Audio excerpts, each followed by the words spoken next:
Very good morning to all of you. Myself Manoj Kumar Sharma, +1 commerce section के accountancy subject की इस online class में आपका स्वागत है.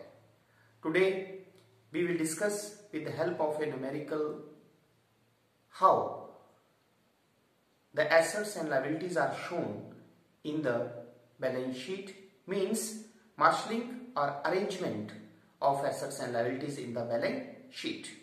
इस वीडियो के बाद आप ये जान पाएंगे कि स्थिति विवरण में संपत्तियों एवं दायित्वों को लिखने का क्या क्रम है.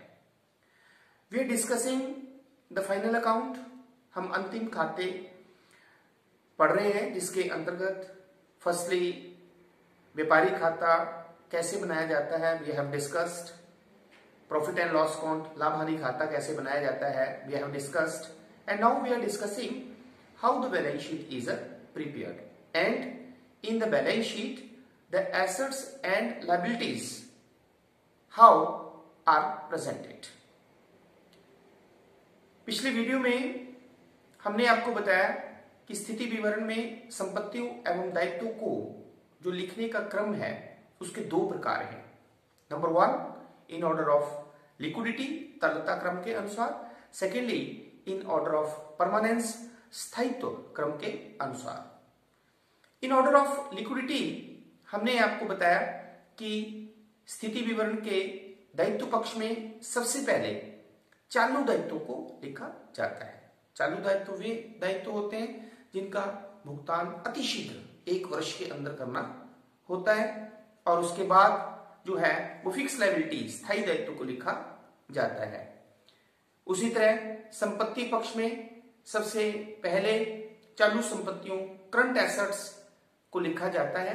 करंट एसेट्स वे एसेट्स होती हैं जिन्हें अतिशीघ्र विद इन 1 ईयर कैश में कन्वर्ट किया जा सकता है, और उसके बाद फिक्स एसेट स्थायी संपत्तियों को लिखा जाता है. Secondly in order of permanence, स्थायित्व क्रम के अनुसार बैलेंस शीट के दायित्व पक्ष में सबसे पहले जो है वो स्थायी दायित्व को लिखा जाता है, और उसके बाद चालू दायित्व लिखे जाते हैं. देन एसेट साइड में संपत्ति पक्ष में सबसे पहले स्थायी संपत्तियां लिखी जाती हैं, और उसके बाद जो है वो चालू संपत्तियां लिखी जाती हैं. तो let me start with the help of a numerical section. You have a question, prepare balance sheet from the following balances as on 31st December 2019. तो आप देख सकते हैं you have given plant and machinery 8,000, furniture and fitting 7,000, land and building 10,000, trademarks 500, goodwill 1,000, prepaid expenses 500, sundry debtors 10,000, bills receivable 1,000, cash 5,000, drawings 1,000, then closing stock 2,000, capital 17,500, 17,500, sundry creditors 2,000, bills payable 4,000, 4,000, then loan, short term loans 2,000, outstanding expenses 500, income received in advance 1,000, debentures 5,000, and net profit 2,000. तो ये balances हमारे पास दिए गए हैं. तो इन balances की सहायता से अब हम बैलेंस शीट बनाएंगे, और बैलेंस शीट दोनों format in order of liquidity and in order of permanence जो है हम डिस्कस करेंगे. So let be start.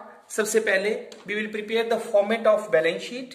तो सबसे पहले देखें बैलेंस शीट एज ऑन, क्योंकि हमें डेट दी गई है 31 दिसंबर 2019.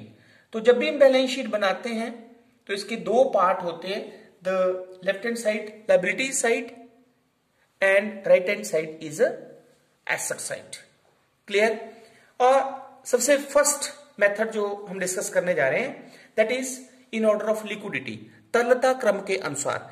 जैसे कि मैंने आपको बताया कि तरलता क्रम वह क्रम होता है जिसमें स्थिति विवरण के दायित्व पक्ष में सबसे पहले हम चालू दायित्व को लिखेंगे, मतलब करंट लायबिलिटीज को लिखेंगे।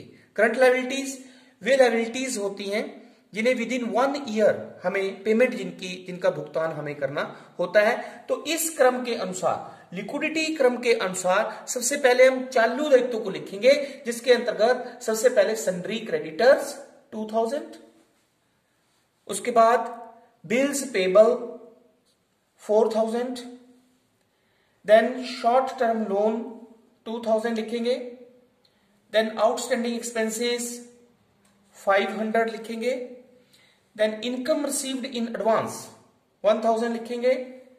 देन इसके बाद हमारे पास फिक्स लायबिलिटीज, ये जो है ये फर्स्ट 5 जो हमने लिखी these are current liabilities. Then इसके बाद जो हम लिखेंगे these are fix liabilities, you can say long term liabilities, जिसके अंतर्गत डिवेंचर्स हमारे पास 5000 है। देन कैपिटल, तो कैपिटल में अगर हमारे पास नेट प्रॉफिट दिया है उसे हम ऐड कर देते हैं। तो जैसे कैपिटल हमारे पास दी हुई है 29,500, इसमें नेट प्रॉफिट को हम ऐड कर देंगे 2000। और if there is any drawing, अगर कोई भी आहरण की राशि है या हमारे पास ड्राइंग्स है तो उसे हम माइनस कर देते हैं। तो माइनस ड्राइंग्स, तो 20,500 plus 2 it is 31,500 minus 1000 it is 30,500। इसी तरह एसेट साइड में भी हम सबसे पहले चालू संपत्तियों को लिखेंगे। क्लियर? तो चालू संपत्तियों में कैश इन हैंड सबसे करंट नेचर की होती है, वो ऑलरेडी कैश जो है वो कैश में ही है, तो कैश इन हैंड हमें दिया है 5000, बिल्स रिसीवेबल 1000, सन्ड्री डेटर्स देनदार जिन्हें हम कहते हैं 10,000 दिए तो हम 10,000 लिखेंगे। देन प्रीपेड एक्सपेंसेस हमारे पास पूर्वदत्त व्यय 500 रुपया current assets. Then closing stock assets 2000। ये फर्स्ट जो 5 आपने लिखी हैं दीज आर करंट एसेट्स चालू संपत्तियां। उसके बाद हमारे पास फिक्स एसेट्स स्थायी संपत्तियां, जिसके अंतर्गत first is furniture and fitting 7000, plant and machinery 8000, land and building 10,000, patents 500, then goodwill जो सबसे फिक्स नेचर की हमारे पास संपत्ति होती है 1000। तो अब हम दोनों साइड्स का टोटल करेंगे। एसेट साइड का टोटल हमने किया इट इज 45,000, इसी तरह लायबिलिटी साइड का भी हमने टोटल किया इट इज आल्सो 45,000। तो ये है हमारे पास liquidity, in order of liquidity. इस क्रम में अगर आप बैलेंस शीट बनाते हैं तो सबसे पहले चालू करंट नेचर्स की एसेट्स को एसेट साइड में और करंट नेचर की लायबिलिटीज को लायबिलिटी साइड में लिखते हैं और उसके बाद हम फिक्स लायबिलिटीज को लिखेंगे। The secondly the question is same but now the format is on order of permanence. अब हम स्थायित्व क्रम के अनुसार लिखेंगे, जिसके अंतर्गत सबसे पहले हम दायित्व पक्ष में स्थायी दायित्वों को, फिक्स लायबिलिटीज को सबसे पहले लिखेंगे और उसके बाद करंट लायबिलिटीज को लिखेंगे। तो इस क्रम से यदि हम बैलेंस शीट बनाते हैं तो हम सबसे पहले लिखेंगे कैपिटल। अब इस पिछले मेथड में आपने देखा कैपिटल को हमने सबसे लास्ट में लिखा था, लेकिन इन ऑर्डर ऑफ परमानेंस हम सबसे पहले कैपिटल लिखेंगे प्लस नेट प्रॉफिट 2000 और माइनस कर देंगे 1000, the amount is 30,500। Then secondly debentures 5000, क्योंकि ये फिक्स नेचर की लॉन्ग टर्म लायबिलिटीज को हम पहले लिखेंगे।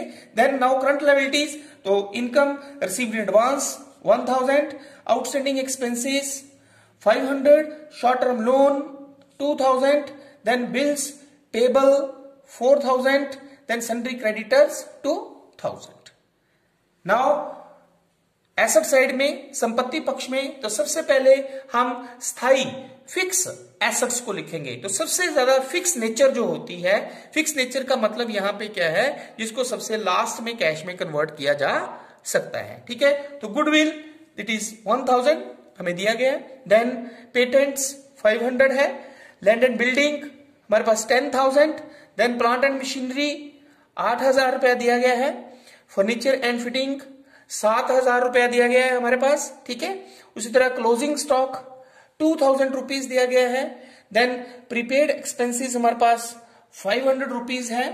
सन्ड्री डेटर्स हमारे पास दिया है 10,000 रुपीज और बिल रिसीवेबल दिया है 1,000 रुपीज और कैश हमारे पास है 5,000। तो अगेन जब हम टोटल करते हैं तो एसेट साइड का सभी संपत्तियों का अगर हम टोटल करते हैं तो इट इज अगेन 45,000 और लायबिलिटी साइड्स का सभी लायबिलिटीज का हम टोटल करते हैं तो it is again 45,000।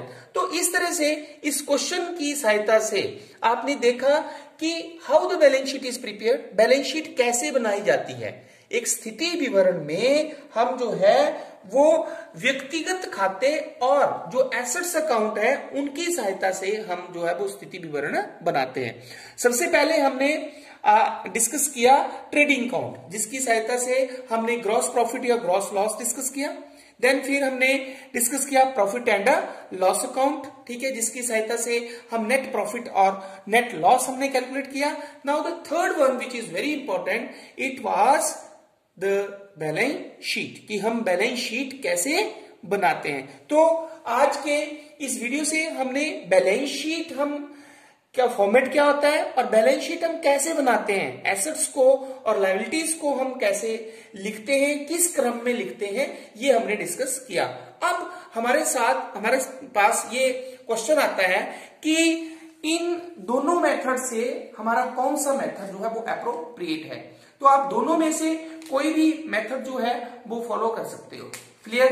But in NCERT book, in other books the permanence order जो है वो फॉलो किया गया है। It means this method has been followed. तो कोई भी क्वेश्चन जो है उसमें आप जो है वो परमानेंस ऑर्डर जो है वो फॉलो कर सकते हैं। तो आई होप कि आज की इस वीडियो से आपको कि बैलेंस शीट हम कैसे बनाते हैं और बैलेंस शीट में एसेट्स और लायबिलिटीज कौन कौन सी होती हैं और उनको किस क्रम में हम लिखते हैं, ये आपने समझा होगा। तो आई होप कि आपको अच्छी तरह से समझ में आ गया होगा। Thank you very much.